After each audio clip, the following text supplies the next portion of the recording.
कहानी एक समय की है, एक छोटे से गांव की, जो एक घने रहस्यमय जंगल के बीच में बसा था। इस गांव में एक युवा लड़की रहती थी जिसका नाम परी था। परी कोई सामान्य लड़की नहीं थी। उसमें वह अनूठा गुण था जो उसे गांव के सभी लोगों से अलग बनाता था, जादू की शक्ति। उसका नाम परी भाषा में परी का मतलब था।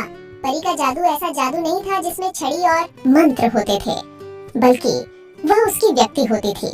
उसको घेरने वाली एक चमकदार आवाज जो उसके चारों ओर बसी रहती थी। वह सिर्फ एक स्पर्श से फूल खिला सकती थी, एक हल्की मस्ती से चोट ठीक कर सकती थी और उन लोगों के चेहरों पर हंसी लाने की ताकत रखती थी जिन्हें इसकी सबसे ज्यादा आवश्यकता थी। उसका जादू एक वरदान था, लेकिन यह एक राज था जिसे वह सिर्फ अपने सबसे करीबी दोस्त के अलावा सबसे छुपा कर रखती थी, जिसका नाम था स्क्वीकी।